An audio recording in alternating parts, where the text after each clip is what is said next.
బొత్తి గనుకలేవే ఇజ్జత్ మొత్తం పీకి పడేసిర్రు. ఏ బాధపడాకే రహిమన్నా, గిదేమన్నా మనకు కొత్తనా చెప్పు. ఎదారి వెట్కాకు, మీ రివెంజ్ మా రివెంజ్ కాదానే. ఇయాల మిమ్మల్ని ఎట్ట విసికిర్రో సేమ్ టు సేమ్ రేపు ఆదివారం వానిగాలను పిసికి మీ రివెంజ్ ని మేం కంప్లీట్ చేస్తాం. బుగులు వడాకు. ఏందిలే మీరు రివెంజ్ గీ ఇండియా మీద, గది కూడా గా గ్రౌండ్ లో. గదయ్యే పని కాదు గాని సపోర్ట్ చేయకుండా పోయి గా 2 పాయింట్లు ఉండిలేసి రారువే. రహిమన్నా టాస్ గెలిస్తే బౌలింగ్ తీసుకుందాం అని మొత్తుకున్నా. ఇప్పుడు చూడు ఏమైందో. చేజింగ్ చేసింటే కథ వేరే ఉంటుండేనే. మనకి గతి వట్టేదే కాదు. నాయనా శాంటో, చేజింగ్ తీసుకుంటే నిజంగానే కథ వేరే ఉంటుండే. వానిగాలు 450 పైన జప్పరిత్తుండ్రి.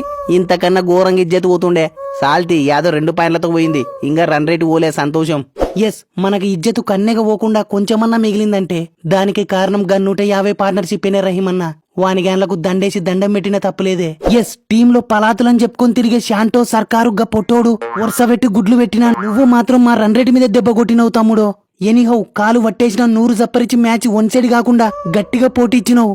ఓల పిల్లగాడివైతేనేం సూపర్ తమ్ముడు. థ్యాంక్ యూ సో మచ్ అన్న. ఎస్, ఫస్ట్ లో పటపట పుల్లలు లెత్తంటే హాఫ్ సెంచరీ చేసుకోవడానికి కూడా స్కోర్ ఉండదేమో అనుకున్నా. గస్ వంటిది కరెక్ట్ సెంచరీకే రూట్ క్లియర్ చేసిర్రు. Thank you so much for నాగిన్స్. వా, ఏంది తమ్ముడు ఏమో అంటున్నావు? ఏం లేదన్నా, గిది ప్యూర్లీ మన బౌలర్ల వైఫల్యమే అంటున్నా. అరే 35కి 5 పుల్లలు వీకినాయి. ఇంకా 100కే ఆల్అౌట్ అవుతారు. రన్ రేటు డీపోలో కొత్తది అనుకుంటే ఏకంగా 2:30 దాకా వాయగొట్టించినారు. గీడనే చూడే రన్ రేటు మొత్తం పీకిండేది. తమ్ముడు గిల్లు యా మాట కామటవే.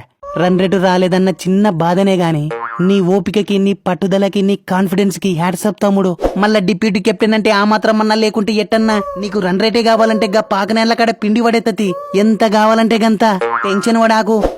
రన్ రేట్ కావాలంటారు, క్యాచ్లు ఇడిచి పెడతారు. ఇంకా ఈ ఆసందలు వస్తుంది రన్ రేటు. క్రికెట్స్ ప్రిడిక్షన్ చేస్తూ పైసలు సంపాదించుకోవడానికి